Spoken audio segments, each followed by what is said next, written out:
Good evening. My name's Chris Hutson, and I'm happy and proud to be here on behalf of the Columbia Art House, or affectionately known to all of us, most of us as Columbia Theater, the beloved Columbia Theater. I have the opportunity to speak to you all tonight as one of the board members of the Columbia. It feels like I'm one of the rookies, but actually now I've probably been on for about 10 years. And I'm looking around the room, and I appreciate the support from fellow board members, Nancy, Bruce, Hal, and Juliet. We have a strong board here, and I'm the one who's fortunate enough to be able to speak tonight about the Columbia. Let me begin by just telling you just a brief bit, because we all, if you've got a love for the Columbia, I mean, maybe you're here because you've been to the Columbia in years past. Maybe you're fascinated by what is to be, with respect to the Columbia. I'm one who comes to you, probably I'm on this board because I made the mistake of telling Darlene Mazzone that my first date with my wife, Jenny, was at the Columbia Theater in May of 1979, and it was a re-release of Blazing Saddles. To me, it's important in relationships to know if someone has a sense of humor or not. Jenny has a lovely sense of humor. So that's how I came to be here, and I suspect as we go through some of the photos tonight, you may recall some of your prior opportunities at the Columbia. Another thing that strikes me about the Columbia is that it made me very nervous as a high school kid to think about parking near the Columbia, because as you recall, it's always difficult, and most of that was parallel parking. So I would come down on Sunday afternoons and go, besides the church, St. Francis, and practice my parallel parking so I wouldn't look foolish with my wife now, of course. Let me begin by just obviously pointing out that in just 2 short years, we'll be celebrating 100 years since the Columbia opened. Tonight, what I hope we can do is spend some time discussing the history of the Columbia, and then maybe talking or thinking a little bit about, what's past as prologue, what's to come, what will we see, how are we going to make history with the Columbia in the future. And then one last thing, if you'll allow me, but as I was urgently reviewing notes and getting ready for today, and then preparing an outline for the PowerPoint, I felt like I was getting ready to go into trial. I have had the good fortune of practicing law here for almost 39 years in a very old and beautiful building on Broadway, on 3rd and Broadway. And then, of course, I walk in and I feel like, I'm getting ready for trial, and here I am standing at the lectern. And then who comes in but a retired federal judge and a current Supreme Court justice. So thank you, Judiciary, for joining us today, and please don't judge me too much as we go through tonight's discussion. So we've got 100 years, and I'm just curious, I know we're not taking questions, but maybe just by a show of hands, and this could be awkward, maybe not. Was anyone ever in the Columbia before 1952? And I think that's a beautiful thing, and I want to talk about that, because one of the things as we think about the Columbia, keep this in mind as a constant thread as we discuss the importance of this place in the city of Paducah. The Columbia is a one-of-a-kind theater. I'm not talking about one of a kind in Paducah or in Kentucky or in the Southeast. One of a kind in this country, and we'll talk about the reasons for that in just a moment. But I think all of us as board members wish to emphasize that. That was shared with us by Paul Szymborski, who's a principal with the DLR group, the group that we've engaged to help us to bring the Columbia, to reimagine it back into a new day. And Paul Szymborski came in and very emphatically said, do you realize what you have? Does Paducah understand what it has? Yes, we have wonderful memories of this place and this space, but do you realize it's one of a kind? And so with that, just sort of keep that as a thread, and we'll get into that in a bit more detail. Tonight I wanted to talk about the history of the Columbia, but also talk about what's to come. Where are we going next? This is the vision statement that the Columbia Art House adopted You may wonder why Columbia Art House. Of course, this was opened in 1927 as Columbia Theater.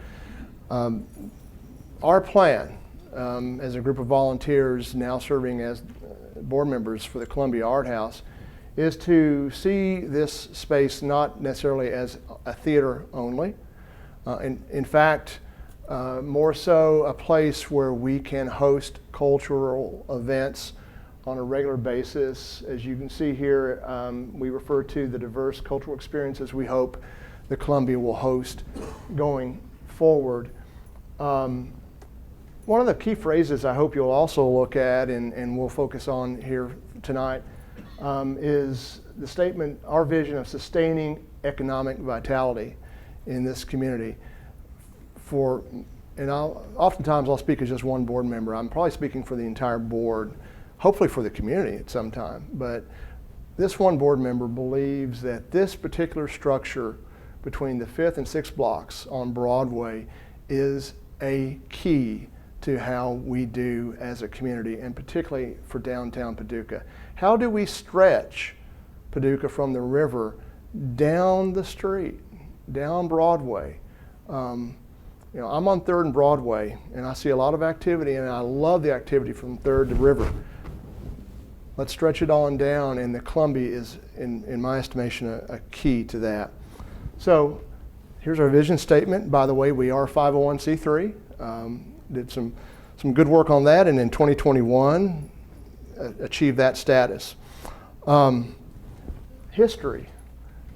I love this blueprint. I would like to have it framed and placed somewhere in a prominent space. But this, if you may not be able to read it, but of course you can't talk about the Columbia without the Cuyler family. This was Leo Cuyler's dream here, and recently we heard a great presentation on theaters in Paducah, courtesy of Roy, I think a few months ago. And the Columbia was the latest and greatest as of 1927. First air-conditioned building in Paducah. So if you remember nothing else, there's that factoid. Also you might be able to read this, but the architect was W. Earl Gore of Louisville. And there are some great things to think about or to ponder as we think about the Columbia. I wanted to get into some of the specifics. The exterior of the Columbia, as we see it now, is from the Adamesque period, and it's a late 19th century. It's very classical. Greek and Moorish architecture featuring, of course, the blue and white tiles. And here in a moment, I hope, if you haven't taken the chance yet, come by sometime in the evening and see it gleaming in the sun after the restoration that's occurred this year, just this year. And we'll talk more about that too. But blue and white tiles, Byzantine columns, classical urns, busts of Greek goddesses. It was meant to be a showplace, and it is still a showplace. We mourn the fact that we don't have the blade.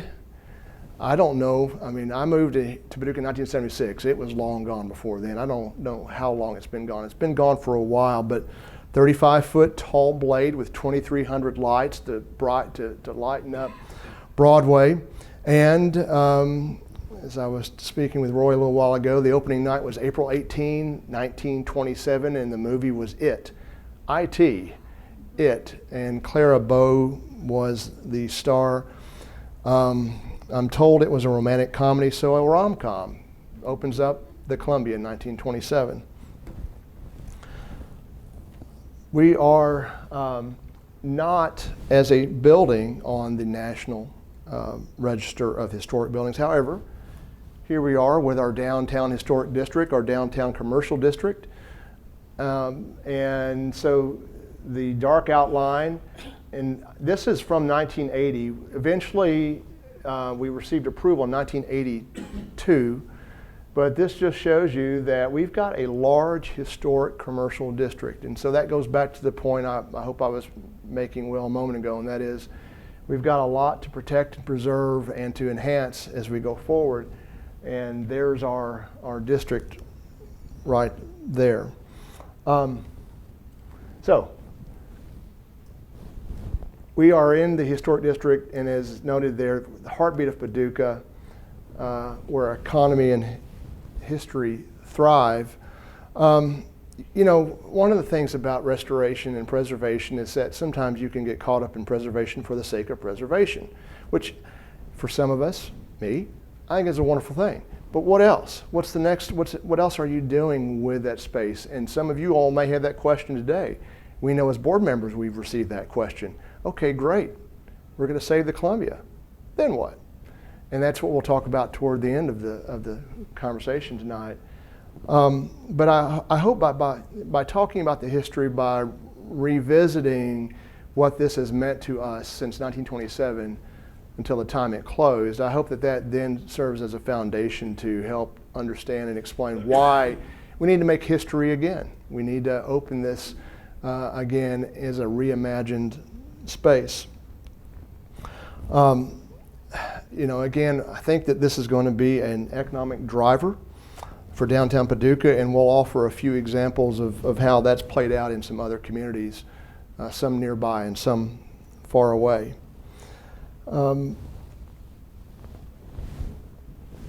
Now, some of these, you'll see the influence. If you know Darlene Mazzone, you'll see the influence in these slides.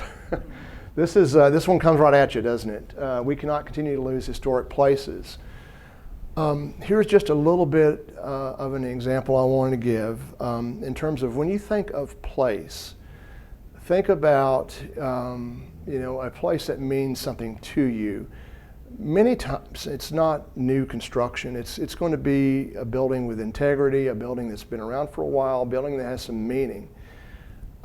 Just a quick nod to a presentation that Jenny and I made last year about two little buildings that are here in Paducah. One was built as a gas station. The other one was a barbecue joint. 560 square feet for one, 900 square feet for the other. Restored, reimagined. People come from all over the country to see these two little restored spaces. Why? Because we long for space. We long for something that feels authentic. It's different. And that's what I hope we also walk away from. When we think about the Columbia, realize that it distinguishes us from so many other communities because, again, one of a kind. We're not just any place USA. We're Paducah. We're a UNESCO city. We are a place that has a one-of-a-kind theater here in our downtown. So sense of place, I think, is important, and that was established early on by the history of this place.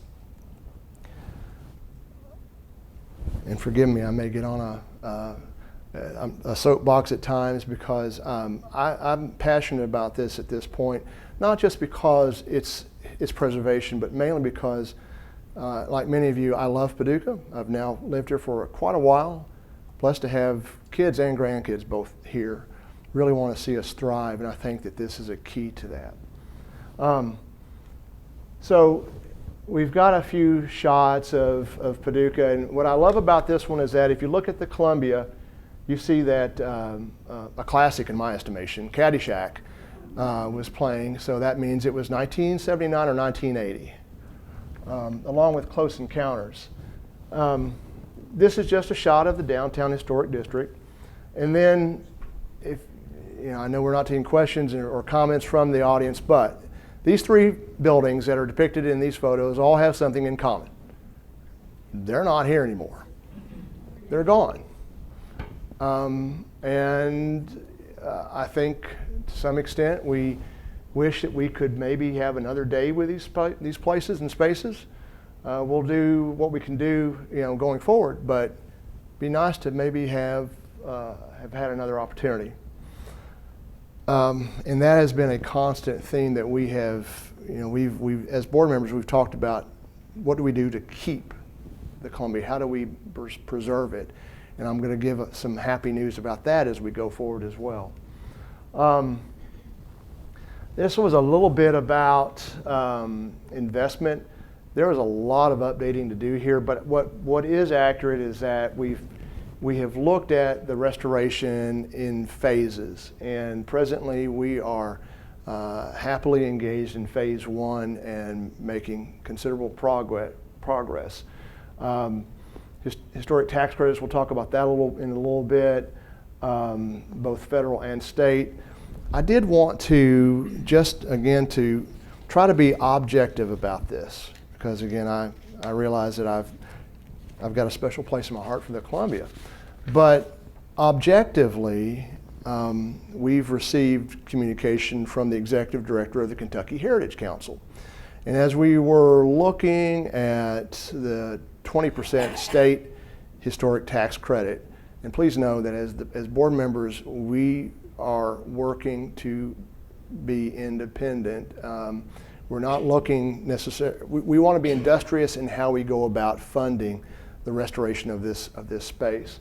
And one of those ways to do that is through state historic, the Office of the Historic Preservation Officer, and that's Craig Potts at this time. And Mr. Potts on November 11, 2023 wrote, quote, "Very few communities in Kentucky have historic theaters that can hold a candle to the Columbia, and for that you should be very proud," end quote. I remember one time asking our dear friend Mary Hammond about Paducah and its competition, and she offered that perhaps Franklin, Tennessee was our competition. I was surprised by that, because if you've been to Franklin, you know it seems to be a very thriving community, but I get it, and I see what she's saying there. And if you've been to Franklin and you've seen their theater, it's a lovely theater. It's not the Columbia Theater. The Columbia Theater has it all over that, and yet they are using that theater to their benefit. And they have a variety of acts, music, talks, and they're doing very well. And it's a centerpiece of their downtown. So please know that that's a close by example from a competitor in terms of tourism. Okay, a quick shot just to show that yes, we like to celebrate when people work with us on tax credits. That was Paducah Bank a couple years ago. I want to stop, and I'm going to pause on this for a second, but I wanted to just share a couple of comments before we get further into history. Recently went to a conference in the aforementioned Franklin, Tennessee, and it was called the Vision City Conference, sponsored by Historic Franklin and the Seaside Institute, which is Seaside, Florida. And they had speakers who were talking about place and the importance of restoring buildings and what economic impact it can have on a community. And so we heard things like, we're using the past to shape our future. Again, well, what's past is prologue to some extent. We're reclaiming what was once thought is lost. Remember that the Columbia Theater closed in 1987. That's how long it's been closed to the community. It may seem as though it's lost. Maybe it's, but it's not. Let's save history to make history was a constant theme that came out of that discussion. And then the regular theme was to avoid becoming anywhere USA. In our view, I think that what we're looking at here is a phrase you hear often, adaptive reuse. This may not be strictly, and probably won't be strictly, a theater where you put up the screen and you show films. It's going to be reused in a variety of ways. Restoration, adaptive reuse builds community. It builds collaboration. If you hear anyone who perhaps says, well, is this going to be competing with some of our favored venues here? We'll get into that in a second, but please know that it's not competition, it's about collaboration. And Columbia stands ready, to be part of that collaborative effort to positively impact the livability of this place we call our home, or a place that we like to visit on a regular basis.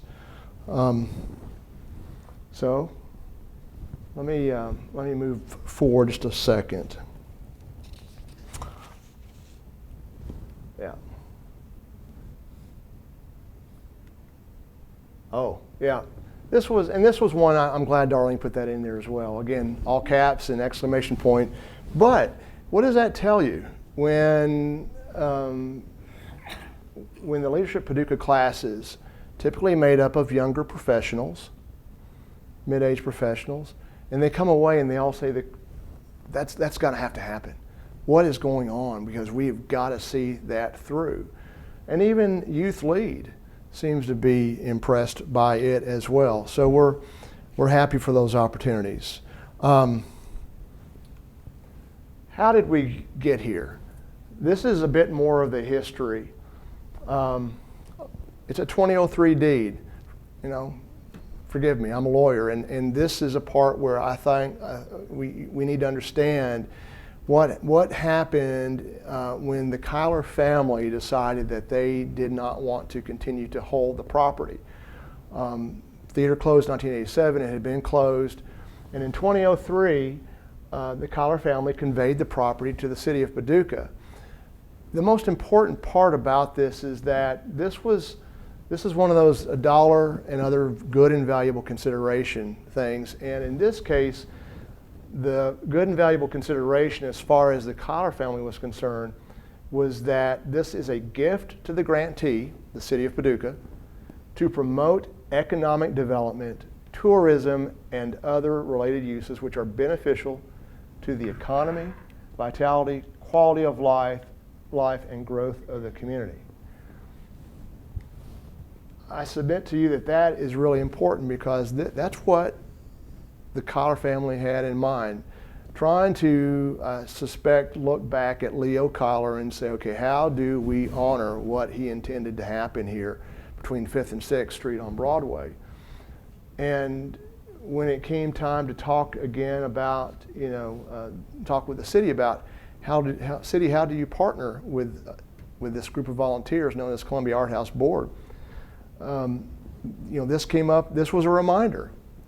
Yes, in 2014, the city of Paducah conveyed the Columbia building to a group of volunteers. At that time, it was the Columbia Club.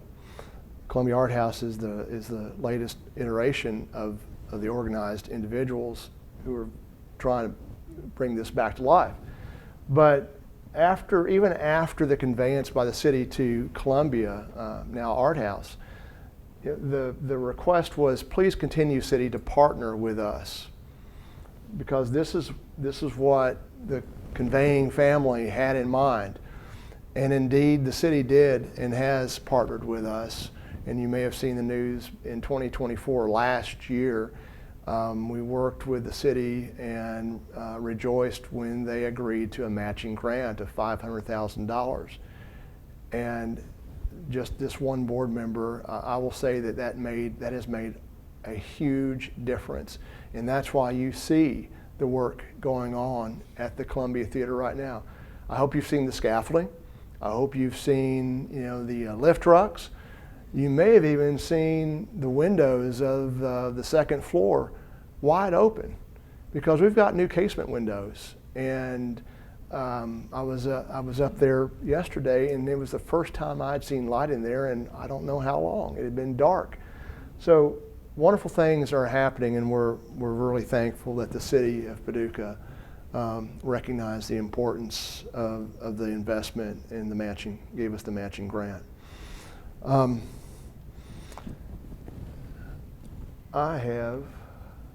Very good. Yep. So I mentioned DLR Group a little while ago.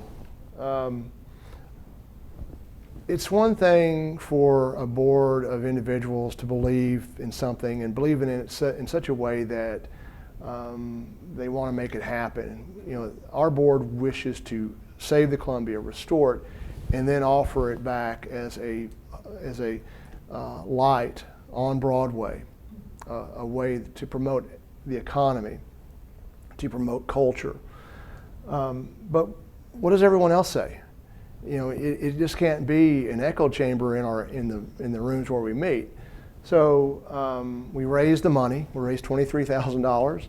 Every little bit counts, folks. And that was a big spend at that time to have a market study performed And some of you in the room may have been part of that study because several folks were addressed, not just folks that were deemed positive on the Columbia.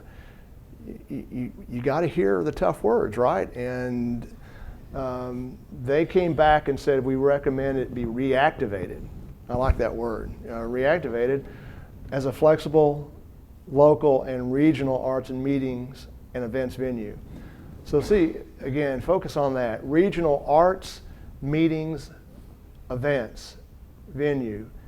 And then more importantly, it should complement, but stand in relief to, the market's more formal and traditional cultural venues.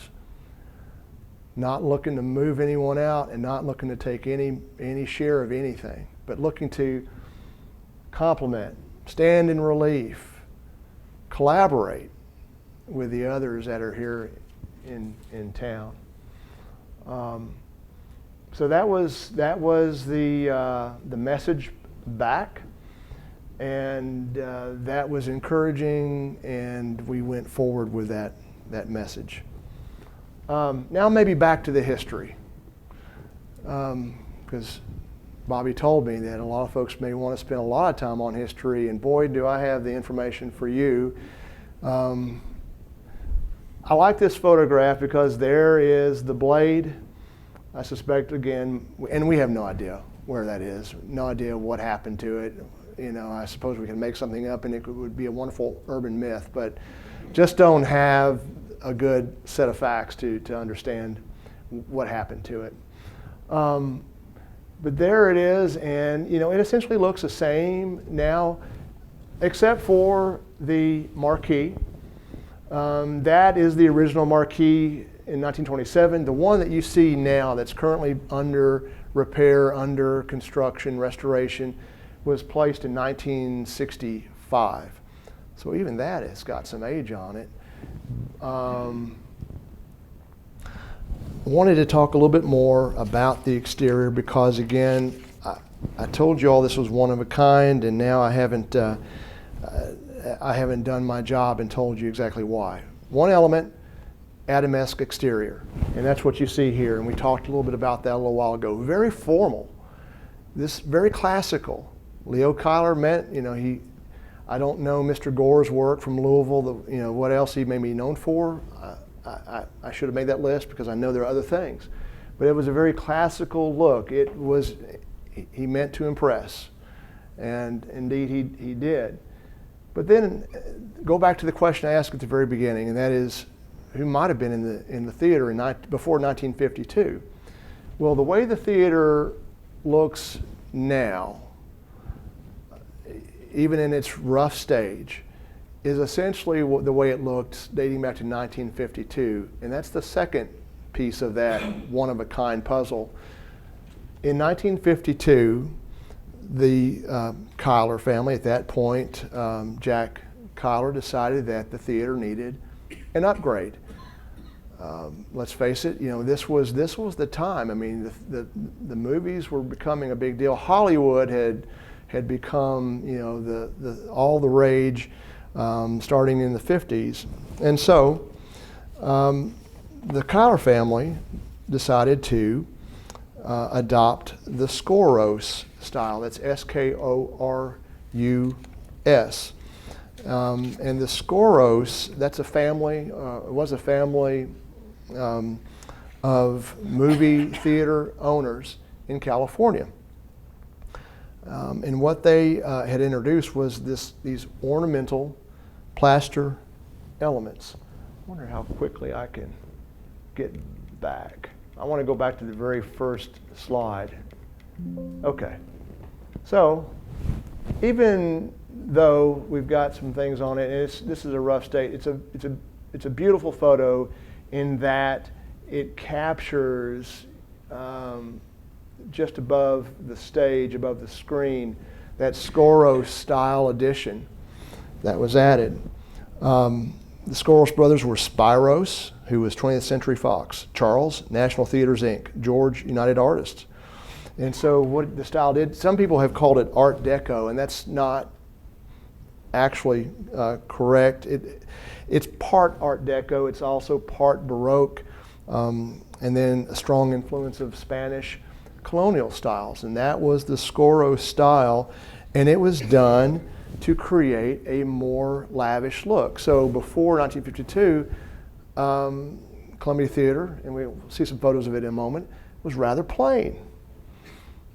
So 25 years in, right, 1927 to 1952, Cuyler family, Jack Cuyler says, we really need to get this place going.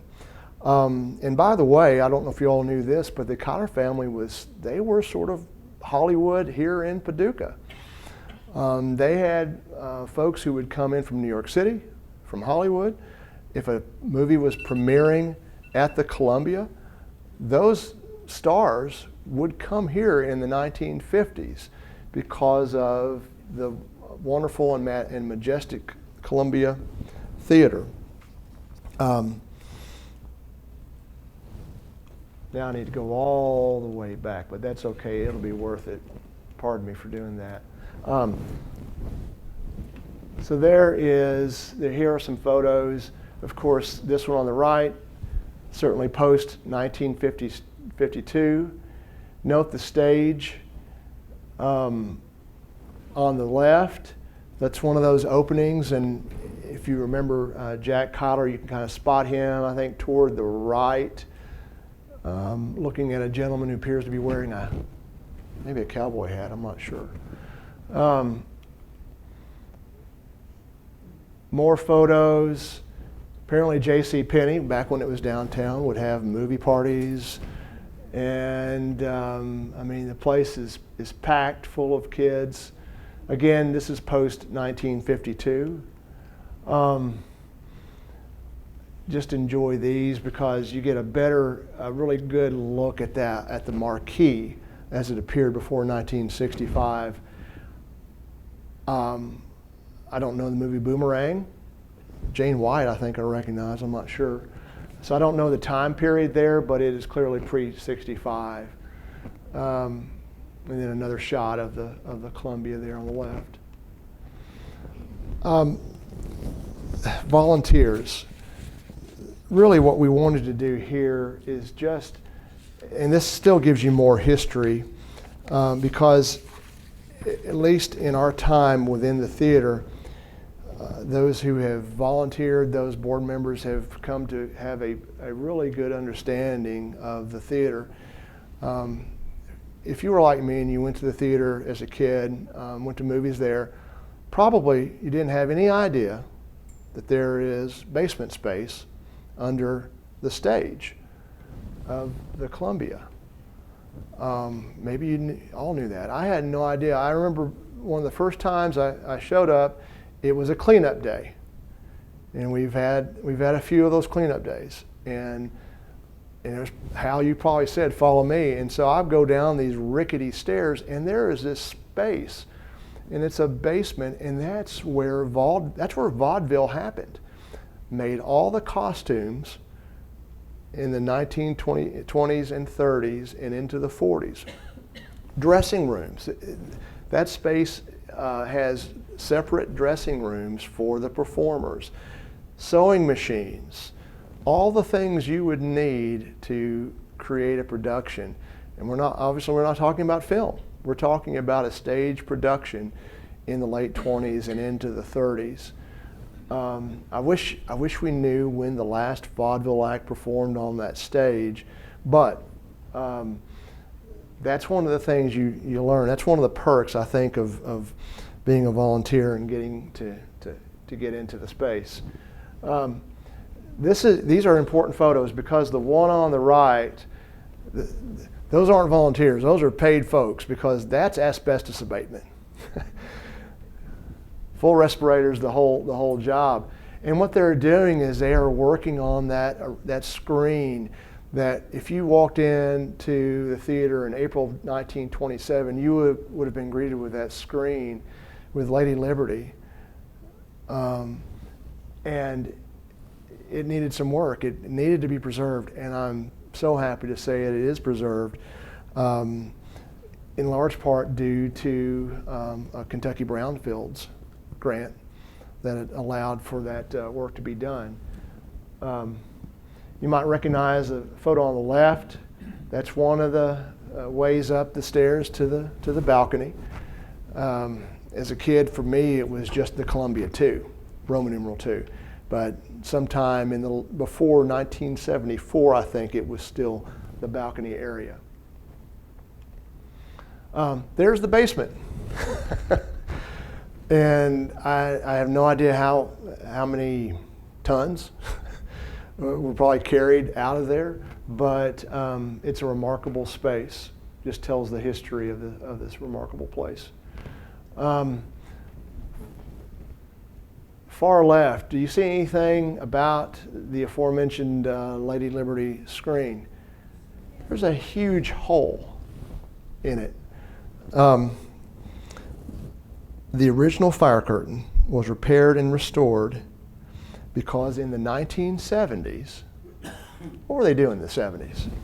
You know, we were just going crazy, and we were cutting holes in fire screens. And the reason that hole was placed there was because they wanted to accommodate a sound amplifier. Probably for one of those movies like, I can't remember the movies where in the early 70s where they were adventure movies and they wanted to have the special sound effects, etc. Don't know. But they cut a hole in it that, of course, has been repaired through the help of International Fine Art Conservation Studio in Atlanta. An important piece of the puzzle. Don't overlook it. Again, that was something that required early money, or to save a beautiful. I don't want to call it a relic. It's going to be a centerpiece. It is a centerpiece of the theater. And there's some other photos. I'm not really sure what that is. That's still the basement. That's whatever film was showing. Mike Shane. I have no idea what that is. Looks a little risque, but anyway, we didn't tell you this was going to be an R-rated presentation. Reason we wanted to show this, because it shows two of the examples. I mean, this is where you get into the minutia of understanding the history of the theater. Two examples of the early paint scheme on either side of the column. So again, think pre-Scoros, pre-1952, and work was done to collect the samples and try to just get an idea of what this space looked like. But isn't the gold there, amazing that so much of it is still in really good shape. Some of it not so much, but we'll work on that. This is on the west wall of the Columbia. So with that, this is a group of slides that will tell us a little bit more about the future of the Columbia. Before I do that, I did want to finish the puzzle about the one-of-a-kind. We've talked about the Adamesque exterior, classic. We've talked about the Scoros style interior, upgrade that now in 70 plus years later is an amazing part of this theater. Third element of the one-of-a-kind is that this was a segregated theater. And there are still vestiges of that in the theater that we will keep. And again, as one board member, and as I think several of us have talked about, when you think about collaboration, when you think about providing opportunities for education, I think that's one of the ways to do it. And for me, I could see Hotel Metropolitan in the Columbia having daytime education. Obviously, what would be happening with the Columbia going forward, it would be the nighttime opportunities. But the daytime educational opportunities, I think there are so many, and that would just be one of those. As someone who looks, I have a window and I can look out of 3rd and Broadway, and I see visitors, tourists, and as they're walking past me going toward 4th and 5th, I think, I would love for you all to be able to walk in the Columbia and know ahead of time that you have some programming, educational opportunity. Maybe it is a lecture. Maybe it's some history. Maybe it's performance by a local school. But those opportunities, that's what I'm really looking forward to. DLR Group, a little bit about them because they play such an important role in what we're doing right now. I thought rather than try to just say it, I'd go to their website and actually quote them to tell you who they say they are. Quote, "Our team uses a multidisciplinary approach to honor historic legacies while incorporating new technology and function, integrating past and present with clarity and purpose." And that's really, again, another takeaway is how do you integrate past and present? How do you take something that seemed like it was washed up, used, and without purpose, and reimagine it? And DLR Group is the perfect partner to do that. A little more on them. They know their stuff. They specialize in historic theater, preservation, restoration, and again, the word I would use is reimagination, because that's what we're talking about here, adaptive reuse. So DLR Group has become an important partner with us, and it was, I say one of a kind, the three elements. That's not me. That's a principal of DLR Group, Paul Szymborski, and folks on the board. I don't recall the first time he said it. It feels like it was just yesterday, but it was one of those, one of a kind. Are you just saying that because we're your client and you want us to keep funding you? No, truly, it's one of a kind, and it's here in Paducah. So some of the first shots we've got, we're going to move away from the Columbia for a second, but DLR Group has shared with us some of the projects they've had. And yes, that's Charlotte, North Carolina. It's a bigger city than we are. We're going to look at another one here in a second. As you look at these photos, you might think, how does that compare with what I've seen of the Columbia? If you've either been in it or you've seen the photographs. And I will respectfully submit, we stand right there with them, if not above these theaters you're going to be seeing. So there's one in Charlotte. Here's one in Birmingham, Alabama, the Lyric Theater. Now that's a little different. That's a little more grand, I think, with the side seats. But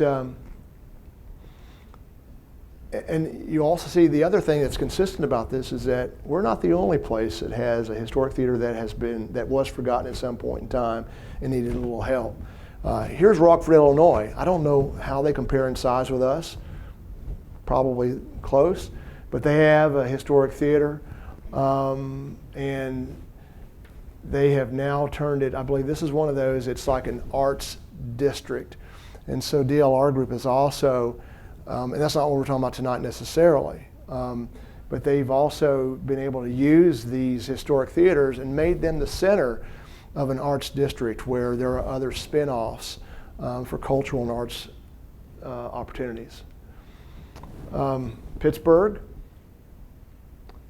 yeah, nice space, different space, not as grand as the Columbia.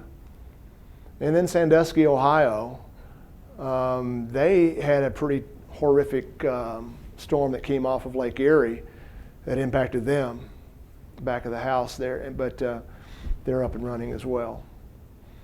And I'm not sure where that one is, but that one again it's lovely theater, beautiful theater, but imagine the Columbia in a restored state. So just for a moment, this was an initial concept, and you're going to see how that changed over course of the last 10 to 12 years. 2013, DLR Group was engaged, and again, that was a big lift for the board. That was before I was on it, but it cost some money to be able to engage them. And as you can see, the initial thought was keep the theater, but perhaps make it mixed use. But upstairs where the old Columbia 2 used to be, where the balcony originally was located, small theater, 142 seats, and then lobby and other things. That was the initial thought. COVID, you know, it's almost like every time you ask, you have a question, why is this the case? COVID. So, you know, COVID happens, and maybe you rethink some things, and maybe maybe you don't just go with film, and maybe you don't go with a screen. And so Paul Szymborski was in Paducah, and we're having a discussion. He takes this, this is the first floor, by the way, of the Columbia. And so to your left, you'll see the stage area. You'll see the seats as they still are today. And then this is back toward the lobby.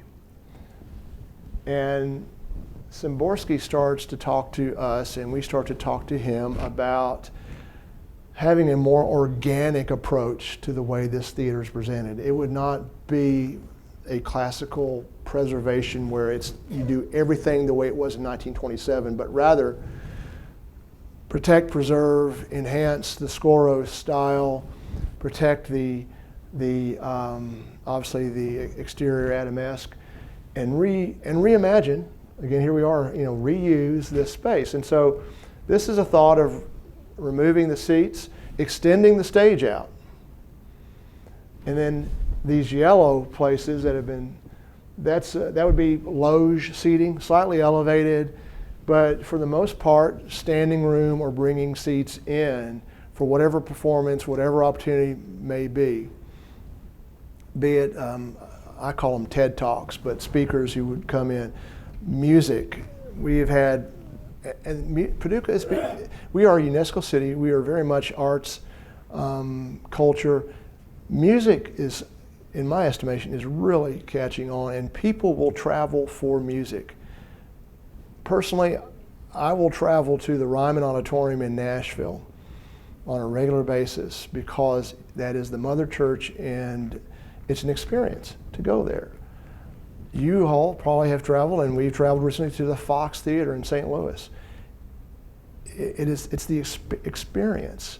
You could watch it on TV, you could go somewhere, but you know. So I think that what we're hoping is that music is also something, and we're not talking about music for, you know, from larger acts, but maybe music from mid-size or folks who travel between Louisville and Nashville, St. Louis, and Paducah is a natural stop for them. So then he gave us a cleaner shot of it, and you see the extended stage. It would provide an intimate environment. The low seating where you probably would, you know, have if you want to sit, you'll sit throughout. Bar in the back, and just a completely restored and reimagined area. So, removing the seats.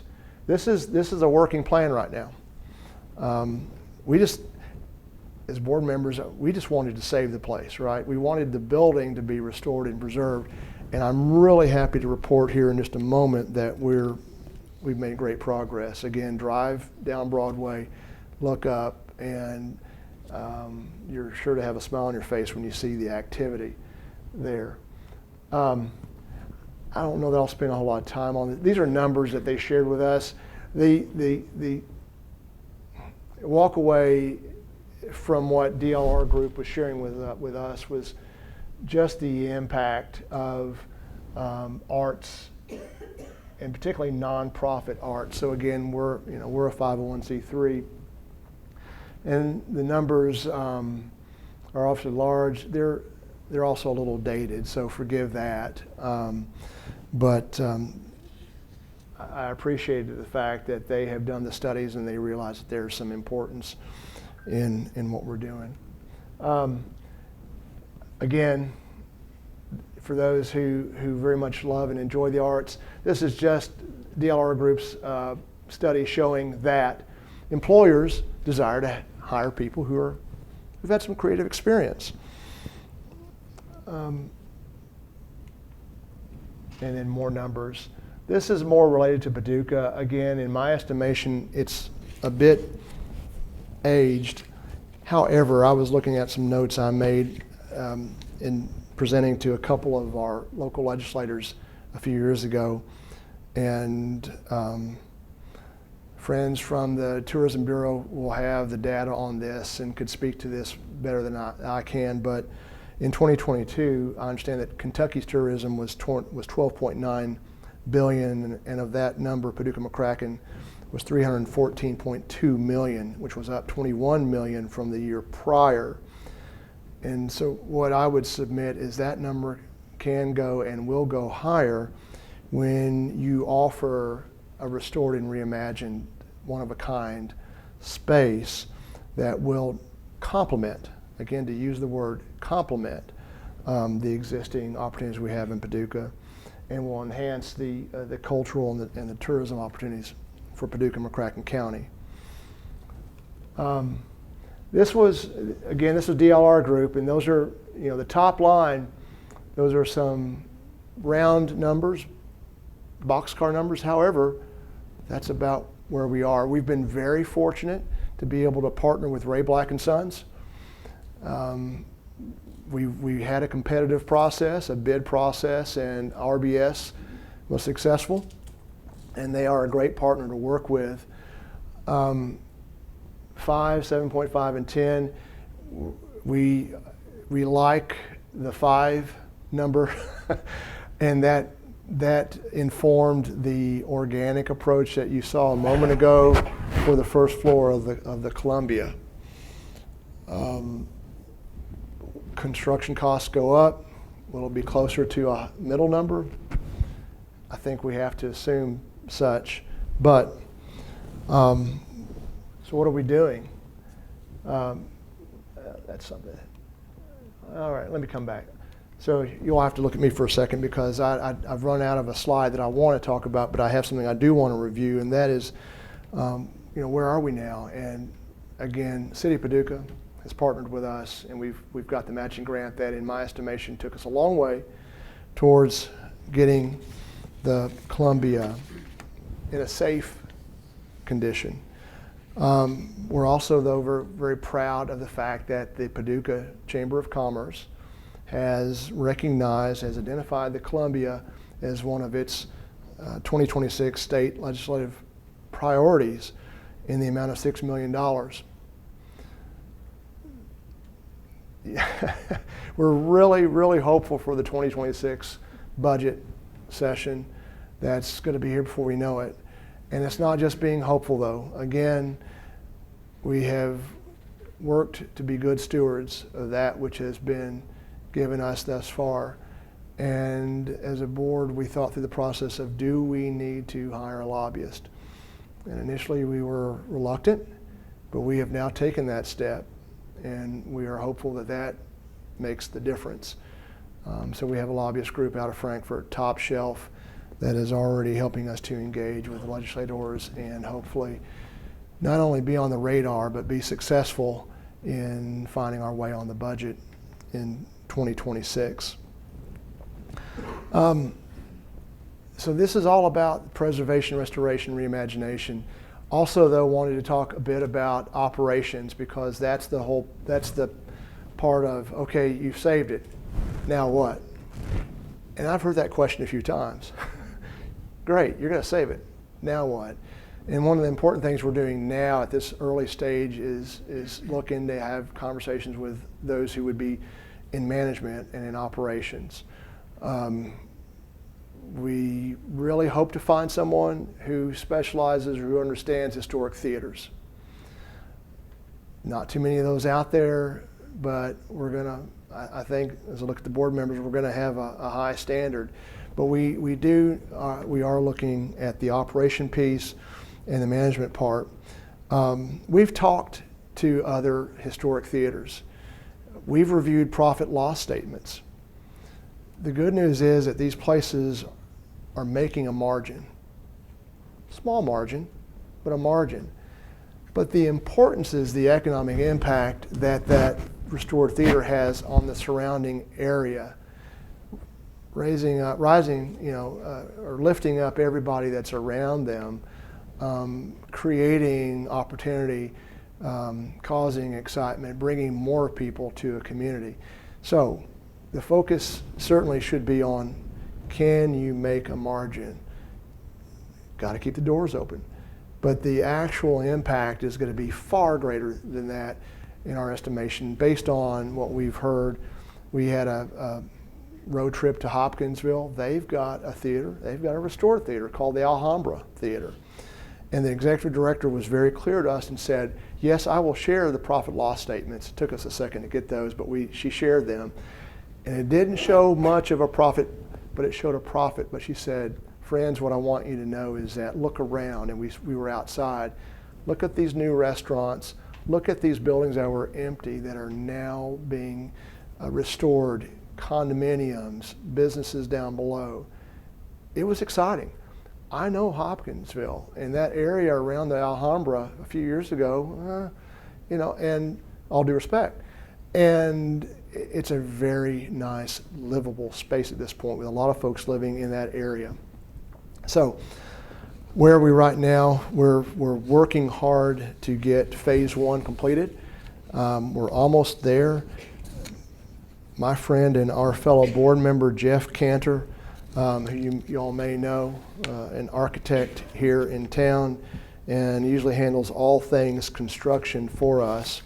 And he emailed me a little while ago, and I'm looking for the email so I can tell you all the wonderful things that we've accomplished in the last year. This is all just recent. Again, the masonry repair and the repointing on the exterior wall, the terracotta repair and the repointing, I should say. Maybe you haven't looked at it like some of us have, but it is shining. It is a shining jewel right now on Broadway. Marquee roof, we had to repair that. It's 70% complete. Oh, by the way, the terracotta repair, 95% done. So all that work you've seen, things are happening, and really good things. The rebuilding of the casement windows we talked about, they're now operable, they open. The balcony has light. The marquee soffit, you're gonna see some new energy there. Literally some more light on Broadway. And we're restoring, you've seen the display cases where the announcements for the new movies were presented. Those are being restored as well. And then the ticket booth. The ticket booth isn't there right now because it's being restored as well. So for those of you all who might have walked up, in my case in May of 1979, quite nervously to buy a ticket to see Blazing Saddles, things work out, and that's what we hope with the Columbia, not hope, we plan on happening with the Columbia. Also, we've replaced the second balcony and the lobby egress doors, and several years ago we had some new doors thanks to funding by one of the Leadership Paducah classes. Again, making the point that folks are supporting us. We hope that you all will be part of that. Anyone can volunteer. We haven't had a work day in a while. Can't. Right now we've got the professionals in there doing the good work. But the good news is that a lot of volunteers have done some good work to get it ready for restoration, and that's where we are right now, and that's an exciting part of it. So I guess the closing here, why the Columbia Art House? And so these were some points that were made primarily from DLR Group, but I agree wholeheartedly. One of a kind. History does matter. If it doesn't, then who are we? We're, again, to make the point that someone made at one of these conferences, we're any place USA, but here we are in historically cool Paducah, and history does matter. The arts don't discriminate. Again, we're a 501c3, and we intend and we're meant to be a place where all can come and enjoy any measure of opportunities. It's good for business. And if nothing else, if it's just about, okay, show me the impact. I'm not such a preservationist, but I want to know what's going to happen here.